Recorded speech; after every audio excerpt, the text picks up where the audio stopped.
Good morning, everyone. As you said, my name is Michael, and I'm an Assistant Division Manager with the Springfield Collections Enforcement Division. I have been with the department for 7 years, and all of it in collections. And so what I want to do today is go through just an overview of the collections process and kind of an overview of some of the more common questions and programs that people inquire about. And so you'll see a list of them there, but we'll go ahead and get started with just an overview of our whole collections process. You can skip that one as well. So there's two paths into collections, or essentially two ways that we receive cases and take enforcement action on them. Obviously, the more common one is a balance due. We don't get those balances until the balance has been assessed and gone through all of its protest periods. So those have been mentioned before with the administrative hearings and with the Board of Appeals. If there is a protest period, it won't have come to collections yet, but after that happens, you'll receive a letter. Often it's a notice of tax due, and it will provide you a deadline before a case will come to collections. And after it hits that deadline, a collection case will be opened up for that balance, and a collection fee will be assessed. That collection fee is $30 for balances under $1,000, and if the balance is over $1,000, the collection fee jumps up to $100. One thing I do want to point out, because this is kind of a point that people seem to miss, if you receive that notice that says it's going to come to collections within 30 days, and you submit documentation to the department or do something that sort of stalls that case out a little bit, if that documentation doesn't resolve the balance and it comes to collections, that 30-day time frame before the fee is assessed does not restart. So it truly is, the balance needs to be resolved within 30 days of that notice, or else that collection fee gets added. The other way that the other type of delinquencies we address are unfiled returns, trust taxes like withholding of income tax and sales tax and many others. You are required to file, and that requirement is whether or not you have activity. So there are cases where you have to file a $0 return. If any return in those categories is not filed, we will pursue the unfiled returns as well, up to and including estimating a liability and then pursuing that balance. So when we have unfiled returns, after the deadline for the return, there's a waiting period to make sure that returns that were filed by paper didn't get stuck in the mailroom or something. But after that, those unfiled return periods will come into a collection case as well. If a collection case is already open and an additional debt or additional unfiled return does come due, that will be added to the same collection case. It won't start its own case. So we do add new bill items to the same case. Next. So all cases, well, not all, but the vast majority of cases begin in what we call our call center. We'll send out a notice before collection action. This is sort of our warning letter stating that the case has been opened. And depending on the type of case, it can sit from anywhere from 35 days to 90 days in our kind of holding period, what we call our call center or our calling unit. We'll send that letter as well as a series of either automated or manual phone calls to alert the taxpayer of the balance. After it's sat there for its designated time, we'll send what we call an intent letter. And the intent letter basically says, we've waited, we haven't received a response, and so now here's the action we intend to do. That action would depend on the type of debt and the resources or assets that we've been able to locate. So after we send that intent, we again give a waiting period, and it depends on the action, but it's usually at least 30 days, and then we will pursue some sort of enforcement program. For example, outside collection agencies, a levy, a revocation of a license, assignment of the debt to a business owner or officer. But again, all of these things are preceded by a specific warning letter, and then we take that action. Generally, that list is actions that we would take one at a time. So for example, we're not going to send you to a collection agency and levy your bank account at the same time. But on the screen in front of you, there are some actions that we can take concurrently. These things happen in the background. It doesn't matter which of our program areas have jurisdiction. But once there is a collection case, things like offsets, which is where we take a tax refund or other payment from the state or the federal government. Tax liens can happen while we're doing other enforcement. In fact, Rebecca mentioned that with the Board of Appeals, tax liens can still happen even while a case is with the Board of Appeals. And revocation and holding of licenses from renewal, whether it's a sales tax license, a lottery license, gambling, and those sorts of things. So do keep in mind that while we do take active enforcement one at a time, there are other enforcement programs that are more in the background and as far as our concern, and those can happen concurrently. We continue picking and going through different enforcement programs until that balance is paid. We review for assets frequently and then take the next appropriate action. If something stalls out, we review it again. So let's go through now several of our enforcement programs that people ask the most questions about. We'll start off with our outside collection agencies. So the Illinois Department of Revenue does contract with outside collection agencies. Once we send that intent letter and then do actively place that with what we call an OCA or outside collection agency, that outside collection agency will assess a fee per contract. That is how they get paid. The state of Illinois does not sell the debt like your doctor might sell medical debt or something like that. We don't sell the debt. We simply contract for them to do collection work. And so the way they make money is by adding a fee to the balance. It's a percentage of the balance that they collect. That fee is owed to them by contract. IDOR cannot refund that fee, and we can't do anything about changing that fee. While it is placed with the OCA, because of our contract, we are not allowed to engage in a payment plan with the taxpayer. Any payment plan or payment arrangement the taxpayer wants to make will have to be made through that outside collection agency. And liens and offsets and, like I said, those other concurrent collection activities can still occur while the case is with the collection agency. And there at the bottom, you see the names of the 5 collection agencies we're currently contracted with. Those contracts do change from time to time, but that list is also available on the Illinois Department of Revenue website. And so one of the sticking points is if I need to call somebody to discuss this or I need to reach out to somebody, who should I talk to? So if you have a question about your taxes, the tax return, you want to send documentation to correct our records, any of that information, you would call our outside collection agency unit within the Department of Revenue. These are our liaisons between us and those third parties. And you would also call there if you have an issue with the way that the outside agency is handling it. If they're not behaving properly, we do keep records of those and investigate, and that can affect their contract if they're not behaving properly. However, like I mentioned, if you want to make a payment or you want to request a payment plan by contract, we can't do that. You need to go through that outside collection agency. If you send a check to the department or you make a payment through one of our various methods, the collection agency will get credit for it and they will still get their fees. So if you send $100, not all of $100 will go towards your tax debt. That we're going to give some of it to that collection agency, again, by contract. Another enforcement action that we get a lot of questions about are federal and state offsets. So again, an offset is simply when the federal or state government is issuing you a payment. Instead of sending it to you, they would send the funds to us to cover your tax debt. One thing we emphasize over and over and over again to taxpayers, accountants, attorneys, is that the offset is not a payment option, it's an enforcement action. We don't stop collection simply because you told me that you're going to have your federal refund come to us. We're going to continue to try and collect on it until funds post to the account and clear the balance.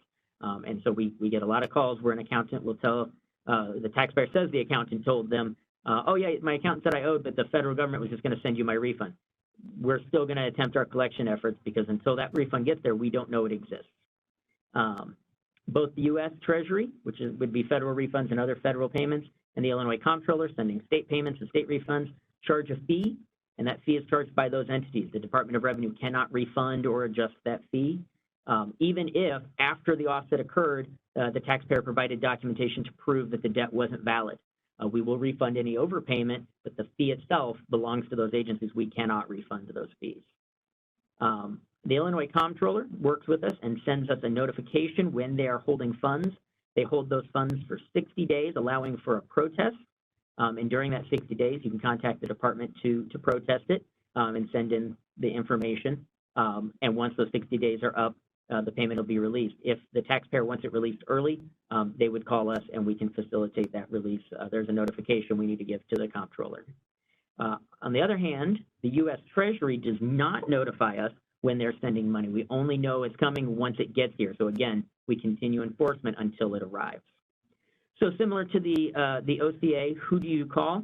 I've given here on the slide the difference between the Illinois Department of Revenue's offset unit, which handles comptroller state offsets, and the federal government, the Illinois Office of the Comptroller for state, but it would be similar for federal offsets. If you have a question about your tax situation, you want to protest in that 60-day window for state offsets only, or you have a question about other corrections material, you would contact our office at the phone number there.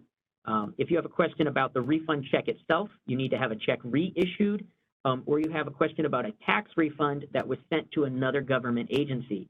That's all done through the comptroller. Even if it's a check for a tax refund from Illinois, we don't write the checks. The Office of the Comptroller does, so they would be the ones who sent it to Chicago for a parking ticket or Health and Family Services and so forth. So you keep that in mind, that we can't answer any questions about the check that the refund that we issued after it gets offset to somebody else. We can only answer questions about offsets that are coming to us. Next. Pay plans is a real common question, and we do a lot of those. We're getting deluged right now by pay plan requests, and we're happy to take them, but it does take some time. We do have some times when a taxpayer is not allowed to request a payment plan. As you see there, we mentioned before, cases with an outside collection agency. If a taxpayer is in an active bankruptcy, in order to protect the legality of the bankruptcy, we are not allowed to take any enforcement action, including that payment plan. And so if a taxpayer is in a bankruptcy and wants to make payments, they can voluntarily. We just cannot set up any sort of payment plan. And I would recommend any taxpayer speak with their bankruptcy attorney before doing any of that. And then once a wage levy is actively enforced, we will not establish a payment plan for the taxpayer. Neither requesting a payment plan, just because you sent one in, or even once we're accepted, does not necessarily mean that all collection action will stop. We do, for the, out of fairness to the taxpayer, we do withhold a lot of collection action. We won't do things, but for example, some offsets will still occur from state and federal governments. We are allowed to still file a lien, although we tend not to when we have a payment plan enforced and things like that.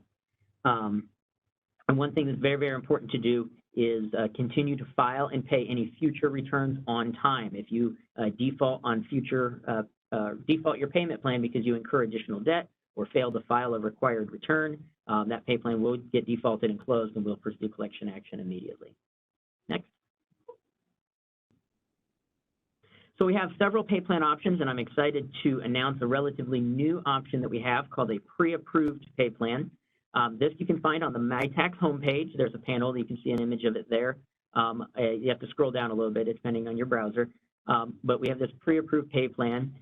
We like it because there's no agent involved in this. There's some preset criteria that we've placed in the background. It will take your collection ID and your taxpayer ID and evaluate your case, and if it meets certain criteria, meaning it's not with an outside collection agency or in a wage levy, the balance is within certain tolerances, you haven't defaulted on pay plans in the past, then without needing to create a MyTax account or log in, and without having to wait for anybody to approve it, you can fill out the form, submit the information, and your pay plan is immediately set up for payments to start coming out of your bank account automatically. This can be used to make a single payment. So if you want to pay the balance in full, you can go in and just set up basically a one payment plan. I will tell you that the restrictions on who can make a one payment are much less. So if you're going to pay the balance in full, even if you're on a wage levy, we'll take a full payment and then we'll close out the wage levy and release that. So this is a method for both a payment plan or payment in full, and it requires no agent review. There's no time. It's immediately approved and set up. Next. We still do have our MyTax Illinois account login payment plan option. So this one does require you to have a MyTax Illinois account. And then inside MyTax Illinois, there's a More button, and you'll see respond to a notice, and it's in there. These pay plans, what they do is they create a work item for our people in-house to review the pay plan. So this does require agent intervention. The payment plan form online will default the payment amount to 1 year, and a lot of people just leave it at that and send it in and then call in and say, I can't make that payment. So do keep in mind that it'll default it to pay in a year, but you can adjust that payment to whatever amount is workable for you or for your client. The other thing to keep in mind is that while the agent reviews it, there may be additional information they request, and we may require a down payment on the payment plan. They will contact the submitter or the taxpayer regarding that, but just keep in mind, again, submitting the request does not necessarily mean approval, and it does not necessarily mean there's not additional steps to take after. Next.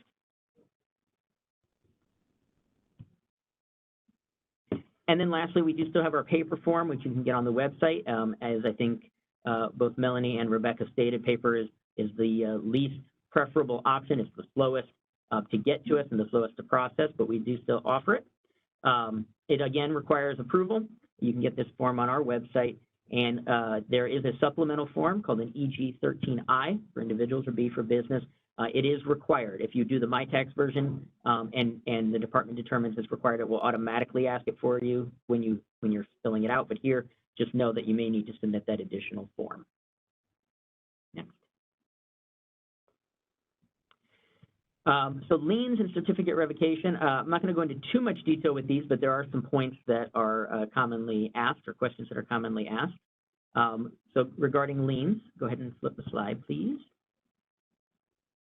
So regarding liens and lien payoff, there's a very specific unit that handles this. The phone number is listed there. The lien payoff unit handles any inquiries about liens, balances, payoff amounts, lien releases, those sorts of things.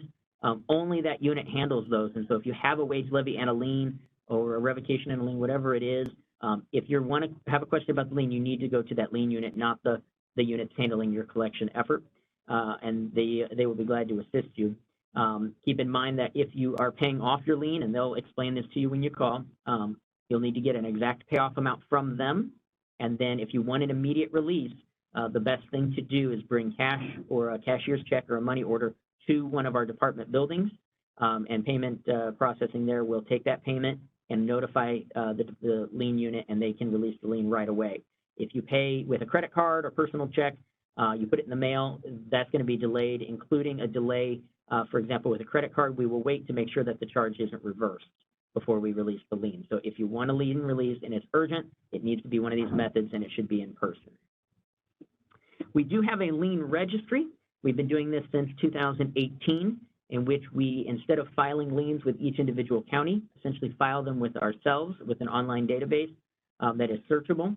Since that time, we've had just under 20 million research or inquiries into the registry to look up lien information. The benefit to the taxpayer in this matter is that because we file it with ourselves, we don't charge a lien fee. When we filed with the individual counties, the counties would charge us a fee to file it and a fee to release it, and we would then transfer that fee over to the taxpayer. But in this new system, there is no additional lien fees added to the liability. So that's a big benefit there.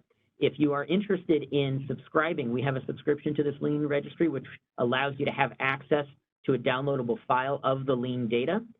There is a application and a fee you can find on our website, but I caution everyone that this registry is about the Illinois Department of Revenue tax debt. It's not about property tax liens, and it is not about property tax sales of properties for businesses. It's sort of a non-commercial use situation. And then we have our certificate of registration program, where if you have, again, different types of licenses with the Department of Revenue and your liability, we can revoke those licenses. We will send you a notice stating that we intend to do that and schedule a hearing. Once a hearing has been scheduled, we have a few options the taxpayer and the representative can take, and I wanted to outline those for you today. Obviously, you can participate in the hearing and go through that process, state your case for the judge, and then a determination will be made through that. You obviously could also skip the hearing, and then your certificate would be revoked by default. And then the third option, and one that's very popular, is what we call a consent order or a 45-day stay. There's no need to attend any hearing. It provides you 45 days to come into compliance, which can include requesting a payment plan that gets approved. And if you do that, then we skip the hearing and your license stays active, and you just stay in compliance, and we go from there. If you do want that 45-day consent order, just contact the department, and they'll get you set up. If the license is revoked, then we will send one of our field officers out to the business and post a sign indicating that the business is no longer able to legally engage in sales, and that sign must remain up until the business comes back into compliance. So to avoid that 45-day stay is very, very helpful. And then finally, my last topic for the day is when communicating with the Collections Bureau, first and foremost, we encourage communication. Every unit has an email and a phone number, and we encourage you to use that. Most of the time, in almost all cases, if there's an issue regarding the liability, whether or not it's valid, there's an issue with hardship, not able to pay, some issues with penalties, the Collections Department can resolve that with you without having to go to the Board of Appeals, without having to go into administrative hearing. As Rebecca said, they're getting swamped with requests at the board. They got over 1,000 and they're backed up. We can handle it often much, much faster if you just contact us directly and work with us to resolve that. Obviously, if we're not able to come to a resolution, those other options are available, but start with us and let's see if we can't resolve that on the front end. Make sure you respond to the contact information on the most recent letter you received, because we do move cases. Once we try one enforcement action, it fails, we may move it. So you'll want to be contacting the most recent unit that has jurisdiction so that they can assist you. And use that contact information, again, trying to go through the Board of Appeals to get to collections, that just takes more time. Like with the others, the preference is with email. Calls are most preferential, but calls and emails, and then fax and mail is obviously the slowest method with communicating with us. Collections will contact taxpayers by mail, phone, and email. I know the IRS clearly states on their website that they won't call the taxpayer directly. We do call the taxpayer, and we will email them, including cold calling, and in some cases, cold emailing. So make sure you keep your contact information up to date with the department and the contact information of your clients. If they move, we'll need a new address. If they change the phone number, we need that new phone number.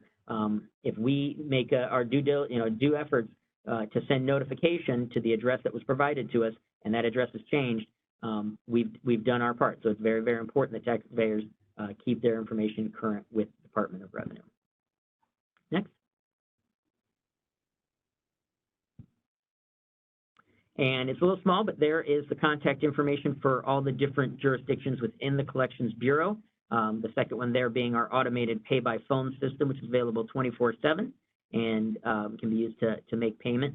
And then, like I said, all of our other call centers and emails.